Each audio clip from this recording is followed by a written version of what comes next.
बिस्मिल्लाहिर्रहमानिर्रहीम। अस्सलाम वालेकुम। वेलकम टू एएस नॉवेल्स इन।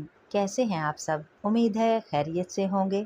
पेश खिदमत है नावल पीरे कामिल की किस्त नंबर 4। उसने गाड़ी नहर के पुल से कुछ फासले पर खड़ी कर दी, फिर डिग्गी से एक बोरी और रस्सी निकाली। वो बोरी को खींचते हुए उस पुल की तरफ बढ़ता रहा। पास से गुजरने वाले कुछ राहगीरों ने उसे देखा, मगर वो रुके नहीं। ऊपर पहुंचकर उसने अपनी शर्ट उतारकर नहर में फेंक दी। चंद लम्हों में उसकी शर्ट बहते पानी के साथ गायब हो चुकी थी। डार्क ब्लू कलर की तंग जीन्स में उसका लंबा कद और खूबसूरत जिस्म बहुत नुमायां था। उस वक्त इस शख्स की आंखों में कोई ऐसा तासुर था जिसे पढ़ना दूसरे किसी भी शख्स के लिए नामुमकिन था। उसकी उम्र 19-20 साल होगी, मगर उसके कदो कामत और हुलिये ने उसकी उम्र को जैसे बढ़ा दिया था। उसने रस्सी पुल से नीचे नहर में लटकानी शुरू कर दी। जब रस्सी का सिरा पानी में गायब हो गया तो उसने रस्सी का दूसरा सिरा बोरी के मुंह पर लपेटकर सख्ती से गिरहें लगानी शुरू कर दी और उस वक्त तक लगाता रहा जब तक कॉइल ख़त्म नहीं हो गया। फिर पानी में पड़ा सिरा वापस खींचकर उसने अंदाजे से 3 फुट के करीब रस्सी छोड़ी और अपने दोनों पैर साथ जोड़ते हुए उसने पैरों के गिर्द रस्सी को बहुत मजबूती के साथ 2-3 बल दिए और गिरा लगा दी। अब इस 3 फुट के टुकड़े के सिरे पर बड़ी महारत के साथ उसने 2 फंदे बनाए। फिर उचक कर पुल की मुंडेर पर बैठ गया। अपना दायां हाथ कमर के पीछे ले जाते हुए उसने बाएं हाथ के साथ पहले फंदे में से दायां हाथ गुजारा और फिर बाएं हाथ के साथ उसने वो फंदा खींच कर कस दिया। इसके बाद उसने कमर के पीछे दाएं हाथ के साथ दूसरे फंदे में से बायां हाथ गुजारा और दाएं हाथ से उसे कस दिया। उसके चेहरे पर इत्मीनान भरी मुस्कुराहट नमूदार हुई। एक गहरा सांस लेते हुए उसने पुश्त के बल खुद को मुंडेर से नीचे गिरा दिया। एक झटके के साथ उसका सर पानी से टकराया और कमर तक का हिस्सा पानी में डूब गया। फिर रस्सी खत्म हो गई। अब वो इसी तरह लटका हुआ था कि उसके बाजू पुश्त पर बंधे हुए थे और कमर तक का धड़ पानी के अंदर था। बोरी में मौजूद वज़न यकीनन उसके वज़न से ज़्यादा था। यही वजह थी कि बोरी उसके साथ नीचे नहीं आई। वो उसी तरह लटक गया। उसने अपना सांस रोका हुआ था। पानी के अंदर अपना सर जाते ही उसने आंखें खुली रखने की कोशिश की, मगर नाकाम। पानी गदला था और उसमें मौजूद मट्टी उसकी आंखों में चुभने लगी। उसने आंखें बंद कर लीं और उसके फेफड़े अब जैसे फटने लगे थे। उसने यकदम सांस लेने की कोशिश की और पानी मुंह और नाक से उसके जिस्म के अंदर दाखिल होने लगा। वो अब बुरी तरह फड़फड़ा रहा था, मगर ना वो अपने बाजुओं को इस्तेमाल करके खुद को सतह पर ला सकता था और ना ही अपने जिस्म को उठा सकता था। उसके जिस्म की फड़फड़ाहट आहिस्ता आहिस्ता दम तोड़ रही थी। चंद लोगों ने उसे पुल से नीचे गिरते देखा और चीखते हुए उस तरफ भागे। रस्सी अभी तक हिल रही थी। उन लोगों की समझ में नहीं आ रहा था कि वो क्या करें। पानी के नीचे होने वाली हरकत अब दम तोड़ गई थी। उसकी टांगें अब बिल्कुल बेजान नजर आ रही थीं। पुल पर खड़े लोग खौफ के आलम में उस बेजान वजूद को देख रहे थे। पुल पर मौजूद हजूम बढ़ रहा था। नीचे पानी में मौजूद वो वजूद अभी भी साकित था। सिर्फ पानी उसे हरकत दे रहा था, किसी पिंडोलम की तरह। आगे पीछे, आगे पीछे। इमामा जल्दी से तैयार हो जाओ, राबिया ने अपनी अलमारी से अपना एक सूट निकालकर बेड पर फेंकते हुए कहा। इमामा ने कदरे हैरानी से उसे देखा। किस लिए तैयार हो जाऊं? भाई शॉपिंग के लिए जा रहे हैं, साथ चलो। राबिया ने उसी तेज़ रफ्तारी के साथ इस्त्री का प्लग निकालते हुए कहा। नहीं, मुझे कहीं नहीं जाना, उसने एक बार फिर अपनी आंखों पर अपना बाजू रखते हुए कहा। वो अपने बिस्तर पर लेटी हुई थी। क्या मतलब है मुझे कहीं नहीं जाना? तुमसे पूछ कौन रहा है? तुम्हें बता रहे हैं, राबिया ने उसी लहजे में कहा। और मैंने बता दिया है, मैं कहीं नहीं जा रही, उसने आंखों से बाजू हटाए बगैर कहा। ज़ैनब भी चल रही है, हमारे साथ पूरा ग्रुप जा रहा है, फ़िल्म भी देखेंगे वापसी पर, राबिया ने पूरा प्रोग्राम बताते हुए कहा। इमामा ने एक लहजे के लिए अपनी आंखों से बाजू हटाकर उसे देखा। ज़ैनब भी जा रही है? हाँ, ज़ैनब को हम रास्ते से पिक करेंगे। इमामा किसी सोच में डूब गई।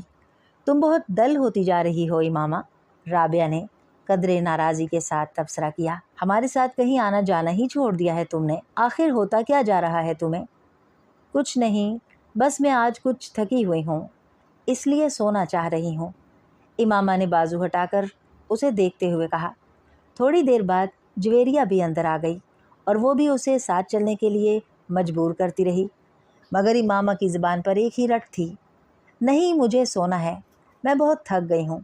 वो मजबूरन उसे बुरा भला कहते हुए वहाँ से चली गईं। रास्ते में उन्होंने ज़ैनब को उसके घर से पिक किया और ज़ैनब को पिक करते हुए जवेरिया को याद आया कि उसके बैग के अंदर उसका वॉलेट नहीं है। वो उसे हॉस्टल में ही छोड़ आई थी। वापस हॉस्टल चलते हैं, वहाँ से वॉलेट लेकर फिर बाज़ार चलेंगे। जवेरिया के कहने पर वो लोग दोबारा हॉस्टल चली आईं, मगर वहाँ आकर उन्हें हैरानी का सामना करना पड़ा, क्योंकि कमरे के दरवाजे पर ताला लगा हुआ था। ये इमामा कहाँ है? राबिया ने हैरानी से कहा। पता नहीं, कमरा लॉक करके इस तरह कहाँ जा सकती है? वो तो कह रही थी कि उसे सोना है, जवेरिया ने कहा। हॉस्टल में तो किसी के रूम में नहीं चली गई, राबिया ने ख्याल जाहिर किया।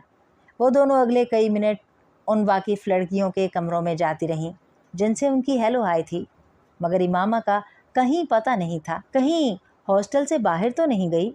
राबिया को अचानक ख्याल आया, आओ वार्डन से पूछ लेते हैं, जवेरिया ने कहा। वो दोनों वार्डन के पास चली आईं। हाँ, इमामा अभी कुछ देर पहले बाहर गई है, वार्डन ने उनकी इंक्वायरी पर बताया। जवेरिया और राबिया एक दूसरे का मुंह देखने लगी। वो कह रही थी शाम को आएगी, वार्डन ने उन्हें मज़ीद बताया। वो दोनों वार्डन के कमरे से निकल आईं। ये गई कहाँ है? हमारे साथ तो जाने से इनकार कर दिया था कि उसे सोना है और वो थकी हुई है और उसकी तबीयत ख़राब है, और अब इस तरह गायब हो गई है, राबिया ने उलझे हुए अंदाज में कहा। रात को वो कदरे लेट वापस आईं और जिस वक्त वो वापस आईं इमामा कमरे में मौजूद थी। उसने मुस्कुराते हुए उन दोनों का इस्तकबाल किया। लगता है खासी शॉपिंग हुई है आज, उसने उन दोनों के हाथों में पकड़े हुए शॉपर्स को देखते हुए कहा। उन दोनों ने उसकी बात के जवाब में कुछ नहीं कहा, बस शॉपर्स रखकर उसे देखने लगी। तुम कहाँ गई हुई थी? जवेरिया ने उससे पूछा। इमामा को जैसे एक झटका लगा। मैं अपना वॉलेट लेने वापस आई थी तो तुम यहाँ नहीं थी, कमरा लॉक्ड था, जवेरिया ने उसी अंदाज में कहा। मैं तुम लोगों के पीछे गई थी। क्या मतलब? जवेरिया ने कुछ ना समझने वाले अंदाज में कहा। तुम्हारे निकलने के बाद मेरा इरादा बदल गया था। मैं यहाँ से ज़ैनब की तरफ गई क्योंकि तुम लोगों को उसे पिक करना था, मगर उसके चौकीदार ने बताया कि तुम लोग पहले ही वहाँ से निकल गए हो। फिर मैं वहाँ से वापस आ गई, बस रास्ते में कुछ किताबें ली थी मैंने, इमामा ने कहा। देखा, तुमसे पहले कहा था कि हमारे साथ चलो, मगर उस वक्त तुमने फ़ौरन इनकार कर दिया। बाद में बेवकूफ़ों की तरह पीछे चल पड़ी। हम लोग तो मशकूक हो गए थे तुम्हारे बारे में, राबिया ने कुछ इत्मीनान से एक शापर खोलते हुए कहा। इमामा ने कोई जवाब नहीं दिया, वो सिर्फ मुस्कुराते हुए उन दोनों को देखती रहीं। वो दोनों अब अपने शॉपर खोलते हुए खरीदी हुई चीज़ें उसे दिखा रही थीं। तुम्हारा नाम क्या है? पता नहीं, माँ बाप ने क्या रखा था? वो माँ बाप से पूछें। खामोशी। लोग किस नाम से पुकारते हैं तुम्हें? लड़के या लड़कियाँ? लड़के बहुत सारे नाम लेते हैं, ज़्यादा कौन सा नाम पुकारते हैं? Daredevil. और लड़कियाँ? वो भी बहुत से नाम लेती हैं, ज़्यादातर किस नाम से पुकारती हैं? ये मैं नहीं बता सकता, इट्स टू पर्सनल। गहरी खामोशी, तवील सांस, फिर खामोशी। मैं आपको एक मशवरा दूं, क्या आप मेरे बारे में वो जानने की कोशिश क्यों नहीं करते जो ना आप पहले जानते हैं ना मैं? आपके दाएं तरफ टेबल पर जो सफ़ेद फाइल पड़ी है उसमें मेरे सारे पार्टिकुलर्स मौजूद हैं। फिर आप वक्त ज़ाया क्यों कर रहे हैं? साइको एनालिस्ट ने अपने पास मौजूद टेबल लैंप की रोशनी में सामने काउच पर दराज उस नौजवान को देखा जो अपने पैर मुसलसल हिला रहा था। उसके चेहरे पर गहरा इत्मीनान था और यूं लग रहा था जैसे वो साइको एनालिस्ट के साथ होने वाली इस सारी गुफ्तगू को बेकार समझ रहा था। कमरे में मौजूद ठंडक, खामोशी और नीम तारीकी ने उसके आसाब को बिल्कुल मुतासिर नहीं किया था। वो बात करते हुए वक्तन फ़वक्तन कमरे में चारों तरफ नज़रें दौड़ा रहा था। साइको एनालिस्ट के लिए सामने लेटा हुआ नौजवान एक अजीब केस था। वो फोटोग्राफिक मेमोरी का मालिक था। उसका IQ लेवल 150 की रेंज में था। वो through out outstanding academic record रखता था। वो गोल्फ में प्रेसिडेंट्स गोल्ड मेडल 3 बार जीत चुका था और वो तीसरी बार खुदकुशी की नाकाम कोशिश करने के बाद उसके पास आया था। उसके वालिदैन ही उसे उसके पास लेकर आए थे और वो बेहद परेशान थे। वो मुल्क के चंद बहुत अच्छे ख़ानदानों में से एक से ताल्लुक़ रखता था। ऐसा ख़ानदान जिसके पास पैसे की भरमार थी। 4 भाइयों और 1 बहन के बाद वो चौथे नंबर पर था। 2 भाई और 1 बहन उससे बड़े थे। अपनी ज़हानत और काबिलियत की वजह से वो अपने वालिदैन का बहुत ज़्यादा चहीता था। इसके बावजूद पिछले 3 साल में उसने 3 बार खुदकुशी की कोशिश की। पहली दफ़ा उसने सड़क पर बाइक चलाते हुए वन वे की खिलाफ वर्जी की और बाइक से हाथ उठा लिए। उसके पीछे आने वाले ट्रैफिक कांस्टेबल ने ऐसा करते हुए उसे देखा था। खुशकिस्मती से गाड़ी से टकराने के बाद वो हवा में उछलकर एक दूसरी गाड़ी की छत पर गिरा और फिर ज़मीन पर गिरा। उसकी कुछ पसलियाँ, एक बाजू और एक टांग में फ्रैक्चर्स हुए। तब उसके वालिदैन कांस्टेबल के इसरार के बावजूद उसे एक हादसा ही समझे, क्योंकि उसने अपने माँ बाप से यही कहा था कि वो गलती से वन वे से हट गया था। दूसरी बार पूरे 1 साल के बाद उसने लाहौर में खुद को बांध कर पानी में डूबने की कोशिश की। एक बार फिर उसे बचा लिया गया। पुल पर खड़े लोगों ने उसे उस रस्सी समेत बाहर खींच लिया था जिसके साथ बांधकर उसने खुद को नीचे गिराया था। इस बार इस बात की गवाही देने वालों की तादाद ज़्यादा थी कि उसने खुद अपने आप को पानी में गिराया था, मगर उसके माँ बाप को एक बार भी यकीन नहीं आया। सालार का बयान था कि कुछ लड़कों ने उसकी गाड़ी को पुल के पास रोका और फिर उसे बांधकर पानी में फेंक दिया। जिस तरह वो बंधा हुआ था उससे यूं ही लगता था कि उसे वाकई ही बांधकर गिराया गया था। पुलिस अगले कई हफ्ते उसके बताए गए हुलिये के लड़कों को पूरे शहर में तलाश करती रही। सिकंदर उस्मान ने खास तौर पर एक गार्ड उसके साथ तैनात कर दिया जो 24 घंटे उसके साथ रहता था। मगर तीसरी बार वो अपने माँ बाप की आंखों में धूल नहीं झोंक सका। ख्वाब और गोलियों की एक बड़ी तादाद को पीस कर उसने खा लिया था। गोलियों की तादाद इतनी ज़्यादा थी कि मैदा वॉश करने के बावजूद अगले कई दिन वो बीमार रहा। इस बार किसी को भी कोई गलत फहमी नहीं हुई। उसने खानसमा के सामने उन गोलियों के पाउडर को दूध में डालकर पिया था। सिकंदर उस्मान और तैयबा सिकंदर शॉक्ड रह गए थे। पिछले दोनों वाक़यात भी उन्हें पूरी तरह याद आ गए थे और वो पछताने लगे थे कि उन्होंने पहले उसकी बात पर एतबार क्यों किया। पूरा घर उसकी वजह से परेशान हो गया था। उसके बारे में स्कूल, कॉलोनी और ख़ानदान में हर जगह खबरें फैल रही थीं। वो इस बार इस बात से इनकार नहीं कर सका कि उसने खुदकुशी की कोशिश की थी, मगर वो ये बताने पर तैयार नहीं था कि उसने ऐसा क्यों किया था। भाई बहन, माँ या बाप, उसने किसी के सवाल को अभी जवाब नहीं दिया था। सिकंदर A लेवल्स के बाद उसके बड़े भाइयों की तरह उसे बैरून मुल्क तालीम हासिल करने के लिए भिजवाना चाहते थे। वो जानते थे उसे कहीं भी ना सिर्फ बड़ी आसानी से एडमिशन मिल जाएगा बल्कि स्कॉलरशिप भी। लेकिन उनके सारे प्लान्स जैसे भग करके उड़ गए थे और अब वो इस साइको एनालिस्ट के सामने मौजूद था जिसके पास सिकंदर उस्मान ने उसे अपने एक दोस्त के मशवरे पर भिजवाया था। ठीक है सालार, बिल्कुल टू दी पॉइंट बात करते हैं। मरना क्यों चाहते हो तुम? सालार ने कंधे उचकाए। आपसे किसने कहा कि मैं मरना चाहता हूँ? खुदकुशी की 3 कोशिशें कर चुके हो तुम। कोशिश करने और मरने में बड़ा फ़र्क होता है। तीनों दफ़ा तुम इत्तफाकन बचे हो, वरना तुमने खुद को मारने में कोई कसर नहीं छोड़ी थी। देखें, जिसको आप खुदकुशी की कोशिश कह रहे हैं, मैं उसे खुदकुशी की कोशिश नहीं समझता। मैं सिर्फ देखना चाहता था कि मौत की तकलीफ़ कैसी होती है। वो उसका चेहरा देखने लगा जो बड़े पुरसुकून अंदाज में उन्हें समझाने की कोशिश कर रहा था। और मौत की तकलीफ़ तुम क्यों महसूस करना चाहते थे? बस ऐसे ही, क्यूरियोसिटी समझ लें। साइको एनालिस्ट ने एक गहरा सांस लेकर उस 150 IQ लेवल वाले नौजवान को देखा जो अब छत को घूर रहा था। तो एक बार खुदकुशी की कोशिश से तुम्हारा ये तजस्सुस ख़त्म नहीं हुआ? ओह, तब मैं बेहोश हो गया था, इसलिए मैं ठीक से कुछ भी महसूस नहीं कर सका। दूसरी बार भी ऐसा ही हुआ, तीसरी बार भी ऐसा ही हुआ।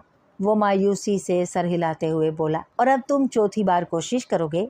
यकीनन मैं महसूस करना चाहता हूँ कि दर्द की इंतहा पर जाकर कैसा लगता है। क्या मतलब? जैसे जॉय की इंतहा एक्सटेसी होती है, मगर मेरी समझ में नहीं आता कि खुशी की उस इंतहा के बाद क्या है। उसी तरह दर्द की भी तो कोई इंतहा होती होगी जिसके बाद आप कुछ भी समझ नहीं सकते, जैसे एक्सटेसी में आप कुछ भी नहीं समझ सकते। मैं नहीं समझ सका। फर्ज करें आप एक बार स्ट्रिप टीज देख रहे हैं, बहुत तेज म्यूजिक बज रहा है, आप ड्रिंक कर रहे हैं, आपने कुछ ड्रग्स भी ली हुई हैं, आप नाच रहे हैं, फिर आहिस्ता आहिस्ता आप अपने होशो हवास खो देते हैं। आप एक्सटेसी में हैं, कहाँ हैं, क्यों हैं, क्या कर रहे हैं, आपको कुछ भी नहीं पता। लेकिन आपको ये ज़रूर पता होता है कि आप जो कुछ भी कर रहे हैं वो आपको अच्छा लग रहा है। मैं जब छुट्टियां गुजारने बाहर जाता हूँ तो अपने कज़न्स के साथ ऐसे बार्स में जाता हूँ। मेरा प्रॉब्लम ये है कि उनकी तरह मैं एक्सटैटिक नहीं होता। I never get wild with Joy. मुझे उन चीज़ों से इतनी खुशी नहीं मिल पाती जितनी बाकी लोगों को मिलती है, और यही चीज़ मुझे मायूस करती है। मैंने सोचा कि अगर सुरूर की इंतहा पर नहीं पहुंचा जा सकता तो शायद मैं दर्द की इंतहा पर पहुंच सकूं, लेकिन वो भी नहीं हो सका। वो खासा मायूस नजर आ रहा था। तुम इस तरह की चीज़ों में वक्त क्यों ज़ाया करते हो? इतना शानदार एकेडमिक रिकॉर्ड है तुम्हारा। सालार ने इस बार इंतहाई बेजारी से उससे कहा, प्लीज़ प्लीज़ अब मेरी जहानत का राग लापने मत शुरू कीजिएगा। मुझे पता है मैं क्या हूँ। तंग आ गया हूँ मैं अपनी तारीफ़ें सुनते सुनते। उसके लहजे में तलखी थी। साइको एनालिस्ट कुछ देर उसे देखता रहा। अपने लिए कोई गोल क्यों नहीं सेट करते तुम? मैंने किया है। क्या? मुझे खुदकुशी की एक और कोशिश करनी है। मुकम्मल इत्मीनान था। क्या तुम्हें कोई डिप्रेशन है? Not at all. तो फिर क्यों मरना चाहते हो? एक गहरा सांस। क्या आपको एक बार फिर से बताना शुरू करूं कि मैं मरना नहीं चाहता, मैं कुछ और करने की कोशिश कर रहा हूँ, वो उकताया। बात घूम फिर कर वहीं आ गई थी। साइको एनालिस्ट कुछ देर सोचता रहा। क्या तुम ये सब किसी लड़की की वजह से कर रहे हो? सालार ने गर्दन मोड़कर हैरानी से उसे देखा। लड़की की वजह से? हाँ, कोई ऐसी लड़की जो तुम्हें अच्छी लगती हो, जिससे तुम शादी करना चाहते हो। उसने बेख्तियार कहकहा लगाया और फिर हंसता ही गया।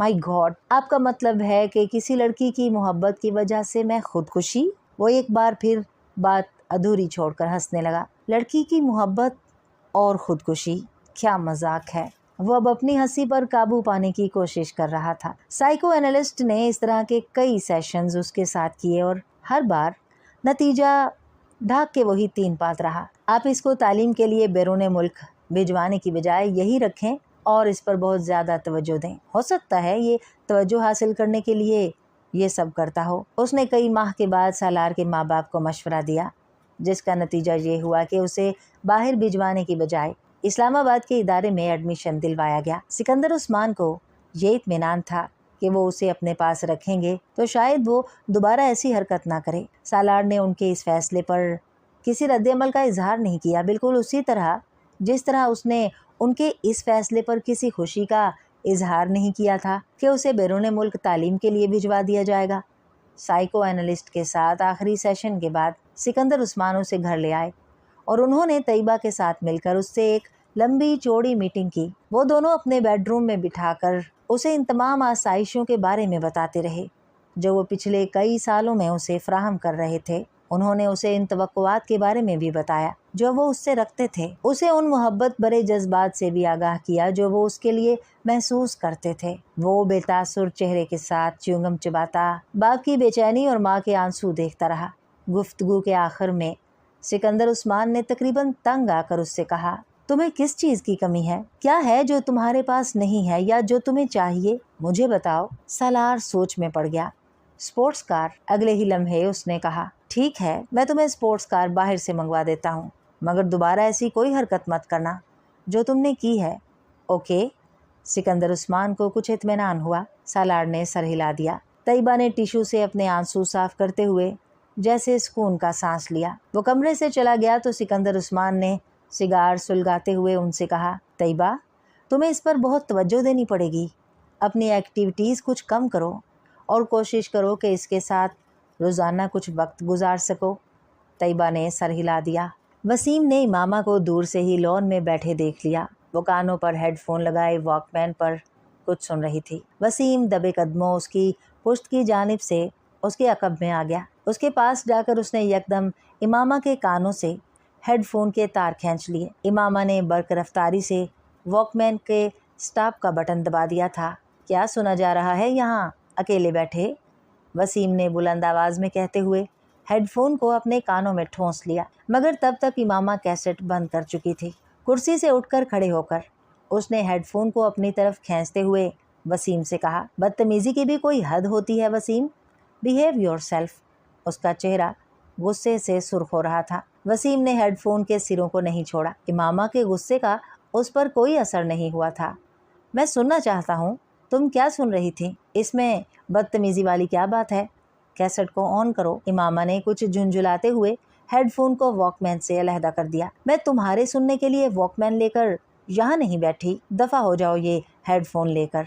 वो एक बार फिर अपनी कुर्सी पर बैठ गई। उसने वॉकमैन को बड़ी मजबूती के साथ अपने हाथ में जकड़ा हुआ था। वसीम को लगा जैसे वो कुछ घबराई हुई है, मगर वो घबराएगी क्यों? वसीम ने सोचा और इस ख्याल को जहन से झटकते हुए सामने वाली कुर्सी पर जाकर बैठ गया। हेडफोन को उसने मेज़ पर रख दिया। ये लो, अपना गुस्सा ख़त्म करो, वापस कर रहा हूँ मैं, तुम सुनो जो भी सुन रही हो। उसने बड़े सुलझुयाना अंदाज में हाथ उठाते हुए कहा। नहीं, अब मुझे नहीं सुनना, तुम हेडफोन अपने पास रखो। इमामा ने हेडफोन की तरफ हाथ नहीं बढ़ाया। वैसे तुम सुन क्या रही थी? क्या सुना जा सकता है? इमामा ने उसी के अंदाज में कहा। गज़लें सुन रही होगी, वसीम ने ख्याल जाहिर किया। तुम्हें पता है वसीम, तुम्हें बहुत सारी आदतें बूढ़ी औरतों वाली हैं। मसलन बाल की खाल उतारना और दूसरों की जासूसी करते फिरना और शर्मिंदा भी ना होना। और तुम्हें पता है कि तुम आहिस्ता आहिस्ता कितनी खुदगर्ज होती जा रही हो, वसीम ने तुर्की बा तुर्की जवाब देते हुए कहा। इमामा ने उसकी बात पर बुरा नहीं माना। अच्छा, तुम्हें पता चल गया कि मैं खुदगर्ज हूँ? इस बार उसने मुस्कुराते हुए कहा। हालांकि तुम जितने बेवकूफ़ हो, मैं ये सोच भी नहीं सकती कि ये नतीजा अखज़ कर लोगे। तुम अगर मुझे शर्मिंदा करने की कोशिश कर रही हो तो मत करो, मैं शर्मिंदा नहीं होऊंगा, वसीम ने ढिठाई का मुजाहरा करते हुए कहा। फिर भी ऐसे कामों की कोशिश तो हर एक पर फ़र्ज़ होती है। आज तुम्हारी ज़ुबान कुछ ज़्यादा नहीं चल रही, वसीम ने उसे गौर से देखते हुए कहा। हो सकता है नहीं, ऐसा ही है। चलो अच्छा है, वो चुप छा कर रोज़ा तो तोड़ दिया है तुमने, जो इस्लामाबाद आने पर तुम रख लेती हो। इमामा ने गौर से वसीम को देखा। कौन सा चुप छा कर रोज़ा? तुम जब से लाहौर गई हो खासी बदल गई हो। मुझ पर स्टडीज़ का बहुत बोझ होता है, सब पर होता है इमामा, मगर कोई भी स्टडीज़ को इतना सर पर सवार नहीं करता, वसीम ने उसकी बात काटते हुए कहा। छोड़ो इस फजूल बहस को, ये बताओ तुम आजकल क्या कर रहे हो? ऐश, वो इसी तरह कुर्सी झुलाता रहा। ये तो तुम पूरा साल ही करते हो, मैं आजकल की ख़ास मसरूफ़ियत का पूछ रही हूँ। आजकल तो बस दोस्तों के साथ फिर रहा हूँ। तुम्हें पता होना चाहिए कि पेपर्स के बाद मेरी मसरूफ़ियात क्या होती हैं। सब कुछ भूलती जा रही हो तुम, वसीम ने अफसोस भरी नज़रों से कहा। मैंने इस उम्मीद में ये सवाल किया था कि शायद इस साल तुम में कोई बेहतरी आ जाएगी, मगर नहीं, मैंने बेकार सवाल किया, इमामा ने उसके तबसरे के जवाब में कहा।